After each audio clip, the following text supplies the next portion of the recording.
गर्मी महिना आए सँगसँगै काँचो आँप पनि बजारमा आउन थालिसकेको छ। गर्मी महिनामा नर्मली खाना त्यस्तो रुच्दैन, खाउँ जस्तो लाग्दैन।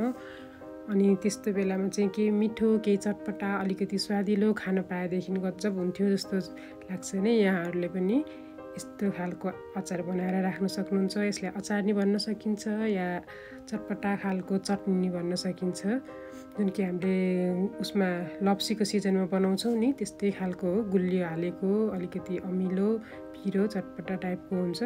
एकदमै मिठो हुन्छ मामसँग खाँदाखेरि पनि, रोटीसँग खाँदा नि, चिउरासँग खाँदा नि, जेसँग नि। मैले यसको लागि चाहिँ यसरी आँप लिएको छु। मैले चाहिँ आधा किलो आँप लिएको छु, थोरै बनाउँदैछु। यहाँहरूले मन लाग्छ भने धेरै बनाउन सक्नुहुन्छ। त्यसलाई मैले बाहिरको बोक्रा पिल गरेर निकालेँ, अनि त्यसपछि यसको भित्रको कोयाको भागलाई छुट्याएर यसरी आँपलाई चाहिँ हामीले टुक्रा टुक्रा गरेर मसिनो गरेर काट्छौँ। यसरी हामीले राम्रोसँग काटिसकेपछिबाट यसलाई हामीले एकतिर साइड राख्छौँ। हेर्नुहोस् त, यस्तो गरेर काट्नुपर्छ। यसको लागि कस्तो आँप लिनुपर्छ भन्नु होला भने हामीले जुनसुकै पनि काँचो आँप लिन सकिन्छ। यस्तै खालको पर्टिकुलर नै चाहिन्छ भन्ने चाहिँ छैन, जस्तो पनि काँचो आँप हामीले लिन सक्छौँ। मैले काटेर त्यसलाई साइड राखिसकेको छु। अनि त्यसपछि यहाँ कराईमा मैले थोरै तोरीको तेल हालेँ। धेरै तेल पनि लाग्दैन यसमा, ठिक्क थोरै हाल्दा हुन्छ। जसरी हामी तरकारी पकाउँछौँ नि त्यस्तै गरेर। अनि त्यसमा मैले जिरा फुराएको छु, तेजपात, अनि त्यसपछि मैले यसमा रातो खुर्सानी, सुकेको खुर्सानी मैले फुराएको छु। हिट चाहिँ एकदमै मिडियम राख्नु होला, नभएदेखि यो डढ्छ। हामीले चाहिँ बिस्तारै यो जुन काँचो आँप हुन्छ यसबाट आफै जुस रिलिज हुँदै हुँदै पाक्छ, बिस्तारै पाक्छ, अनि एकदमै मिठो हुन्छ। यसरी यो जिराहरू फुलिसकेपछि मैले यसलाई अघि नै काटेर राखेको आँप राखिदिएको छु। मैले चाहिँ यहाँ थोरै यो रोजमेरी लिएको छु। मेरो चाहिँ गमलामा थियो, त्यही भएर मैले फ्रेस लिएको छु। रोजमेरीको यसरी लिफहरू थोरै राखेको छु। यसले चाहिँ एकदम मिठो फ्लेभर आउँछ, एकदम राम्रो, अनि हेल्थको लागि पनि एकदमै राम्रो हुन्छ भनेर।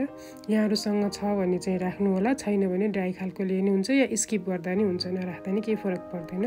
त्यसपछि नर्मल मसला, नुन, बेसार, जिराको धुलो, धनियाँको धुलो, अनि खुर्सानीको धुलो, यो चाहिँ जसरी हामीले हाल्छौँ नि लप्सीको अचारमा त्यस्तै गरेर यसमा पनि हामीले नर्मलै हाल्ने हो। जस्तो कुनै स्पेसल खालको मसला बनाइरहनु पर्दैन।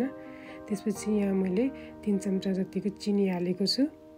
चिनी मात्रै पनि यहाँले हाल्न सक्नुहुन्छ, या चिनी र सक्खर मैले जस्तै गरेर यसरी मिसाएर नै हाल्न सक्नुहुन्छ। मैले चाहिँ सक्खर पनि हालेको छु। सक्खर मात्रै हाल्दा पनि हुन्छ। अनि सक्खरले चाहिँ अलिकति कलर चाहिँ डार्क कलर जस्तो आउँछ कि हेर्दाखेरि चाहिँ, त्यही भएर मैले यहाँ चिनी र सक्खर दुइटै मिसाएर हालेको छु, कलर पनि अलिकति राम्रो होस् भनेर। यहाँले सक्खर या चिनी दुइटामा एउटा राख्दा नि हुन्छ। यसरी मैले जस्तै गरेर मिसाउँदा पनि हुन्छ है।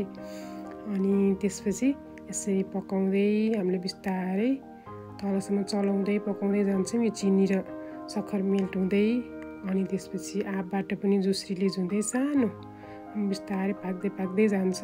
आवश्यकता छ जस्तो लाग्यो भने यहाँले थोरै पानी पनि हाल्न सक्नुहुन्छ। मैले पनि यहाँ थोरै पानी हालेको छु, धेरै होइन। हामीले चम्चाको हिसाबमा हेर्दाखेरि लगभग 5-6 चम्चा जस्तोको पानी हालेर अनि यसरी छोप्दै पकाउँदै गर्नुपर्छ हामीले। यसरी बनाएको अचार चाहिँ हामीले तुरुन्तै खान मिल्छ, पकाउँदा पनि होइन। अनि फेरि हामीले अलि धेरै बनाएर राख्यौँ भनेदेखि चाहिँ फ्रिजमा हाल्नुपर्ने हुन्छ, किनकि हामीले कुनै पनि प्रिजर्भेटिभहरू युज गरेको छैन नि त। त्यही भएर हामीले फ्रिजमा हालेर मजाले 10-15 दिनसम्म खान मिल्छ।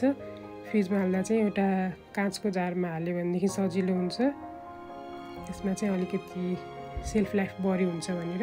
मैले चाहिँ अझै सानो बनाइदिएँ, अलिक पाकेको छैन भनेर। यसरी छोप्दै पकाउँदै गर्नुपर्छ, एकछिनमा हेर्दै चलाउँदै गर्नुपर्छ। जब यो आँप पाक्छ हेर्दा नि अलिकति यसको कलर पनि चेन्ज हुन्छ, अलिकति देखिने हाम्रो ट्रान्सपरेन्ट जस्तो हुन्छ कि। अघिको जुन वाइट थियो नि पुरै, त्यो चाहिँ अलिकति हेर्दाखेरि हेर्नुहोस् न, यसरी भिडियोमा कतिको यहाँहरूले देख्नु भएको छ होइन, अलिकति ट्रान्सपरेन्ट जस्तो देखिएको छ होइन। अनि यसरी थिच्दाखेरि पनि यो टुक्रा भएको छ, यसको मतलब यो पाक्यो होइन। अनि यदि पाकेको छैन भने यहाँले फेरि अलिकति पानी थपेर छोप्दै पकाउँदै गर्नुभयो हुन्छ। ल, हाम्रो अचार चाहिँ रेडी भइसक्यो होइन। अब यसरी मिठो अचार बनाएर यहाँहरू पनि आफ्नो घरमा, आफ्नो फ्यामिलीसँग, आफ्नो साथीभाइसँग इन्जोय गर्न सक्नुहुन्छ। घरमै भएको सिम्पल इन्ग्रिडियन्ट अनि थोरै तेलमा भएको यो अचार हजुरहरूलाई कस्तो लाग्यो मलाई कमेन्ट गरेर भन्न सक्नुहुन्छ। हस् त अर्को भिडियोमा फेरि पनि भेट हुन्छ। तबसम्मको लागि बाई बाई, टेक केयर।